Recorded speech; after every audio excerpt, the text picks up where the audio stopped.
Hi friends, welcome backs to my channel Tinku special. Friends, ఎలా ఉన్నారు? బాగున్నారా? ఈరోజు మీకు ఒక వెరైటీ కూర చేసి చూపిస్తాను.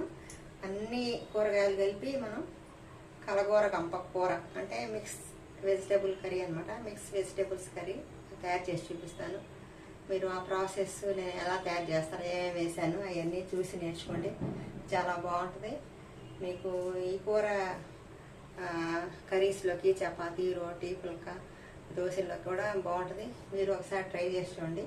ఇంకా మనం వీడియోకి వెళ్దాము ఫ్రెండ్స్. మీరు నా ఛానల్ని షేర్ చేయండి, లైక్ చేయండి, సబ్స్క్రైబ్ చేయండి, సపోర్ట్ చేయండి. మీరందరూ సబ్స్క్రైబ్ చేసిన వాళ్ళందరికీ, సపోర్ట్ చేసిన వాళ్ళందరికీ, లైక్ చేసిన వాళ్ళకి ధన్యవాదాలు పేరు పేరున చెప్తున్నాను. Thank you friends, thank you all. ఇంకా మనం వీడియోలోకి అయితే వెళ్దాం.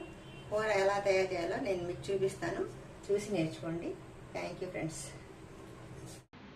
వంకాయలు, టమాటాలు, ములక్కాయలు, పచ్చి బఠానీ, పచ్చిమిర్చి, కొత్తిమీర, కరివేపాకు, ఉల్లిపాయ ఇవన్నీ శుభ్రం కడుక్కొని కట్ చేసి పక్కన పెట్టుకోవాలి.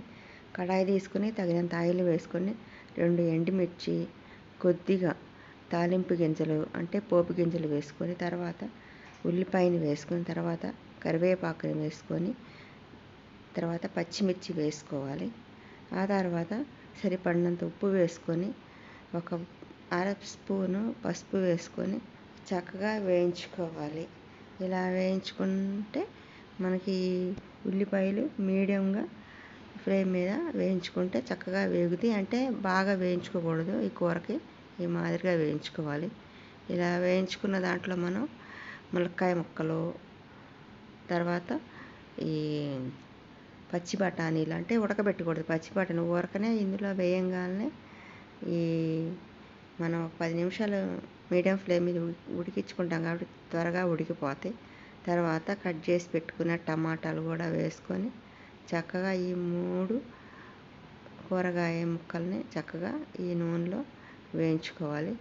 ఇలా ఒక 5 నిమిషాలు అలా సగం మీద వేయించుకుంటే తర్వాత మనం కొబ్బరి, అల్లం, చిన్నులపాయ పేస్ట్ 1 స్పూన్ ఎక్కువ వేసుకోకూడదు. ఈ కూరలో ఒకటంటే 1 స్పూన్, చిన్న స్పూన్ వేసుకోవాలి.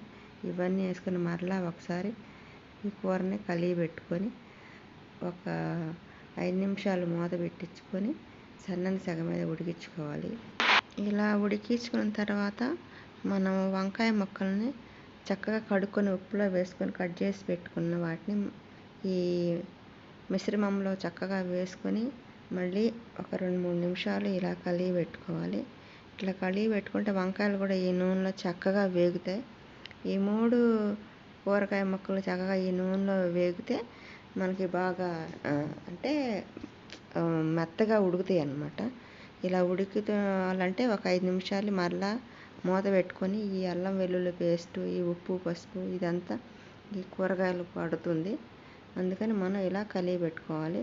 ఈ నూనెలో ఇలా వేయించుకుంటూ ఉంటే ఈ ముక్కలు చక్కగా ఈ నూనెలో వేగి మనకి మంచి ఫ్లేవర్ ఇస్తాయి. అందుకని మనం ఈ మాదిరిగా వేయించుకొని తర్వాత ఇందులో garam masala, home made garam masala powder 1 spoon వేసుకోవాలి. ఆ తర్వాత మనం సరిపడినంత కారం వేసుకోవాలి. కారం మనం పచ్చిమిరపకాయలు ఆల్రెడీ వేసాం కాబట్టి కారం కూడా చూసి వేసుకోవాలి. ఇట్లా ఈ కారం కూడా వేసుకున్నాక మరొకసారి ఈ ముక్కలన్నిటిని ఈ కారం, ఈ గరం మసాలా పట్టేంతవరకు మళ్ళీ ఒక 2 నిమిషాలు ఇలా కలిగి పెట్టుకోవాలి.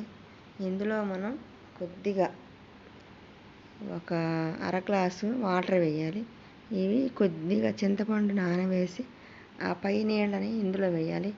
అంటే లైట్గా కొద్దిగా పులుపు పడితే కూరకి చాలా బాగుంటుంది. అందుకని ఇలా వేసుకొని దీని మీద మళ్ళీ మనం ఒక 2-3 నిమిషాలు సగ మీద మళ్ళీ ఒకసారి మూత పెట్టుకొని చక్కగా ఉడికించుకోవాలి. మనకి ఈ ములక్కాయ ముక్కలు కొద్దిగా ఉడకపోతే ఇంకొద్దిగా వాటర్ వేసుకోవచ్చు, అక్కర్లేదంటే వేసుకోకపోయినా పర్వాలేదు. తర్వాత కట్ చేసి పెట్టుకున్న కొత్తిమీరని వేసుకోవాలి. ఇలా కొత్తిమీర కూడా వేసుకున్నాక మళ్ళీ ఒకసారి కలిగి పెట్టుకోవాలి. ఇలా ఈ మెత్తగా టమాటా ముక్కలు కూడా శుభ్రంగా ఉడికి కూర మనకి రెడీ అయిపోయిద్ది. మనం ఇంకా ఈ కూరని రైస్లో సర్వ్ చేసుకొని తింటమే. ఇప్పుడు నేను కూర ఉడికిపోయింది. నేను ఒక బౌల్లో తీసి చూపిస్తున్నాను చూడండి ఫ్రెండ్స్. వేడివేడి అన్నంలో చెక్క నెయ్యి వేసుకొని ఈ కూర వేసుకొని తింటే చాలా బాగుంటుంది. ఇది పుల్కా రోటి రైస్లోకి చాలా బాగుంటుంది. మీరు ఒకసారి ట్రై చేసి చూడండి. దీని మీద కాస్త కొత్తిమీరతో గార్నిష్ చేసుకొని రైస్లో వడ్డించుకుంటే మనకి అదిరిపోయే టేస్ట్తో మనకి ఈ కర్రీ చాలా బాగుంటుంది. మీరు ఒకసారి ట్రై చేసి చూడండి. Share, like, subscribe my channel. Thank you friends. Thank you all. Bye bye. See you.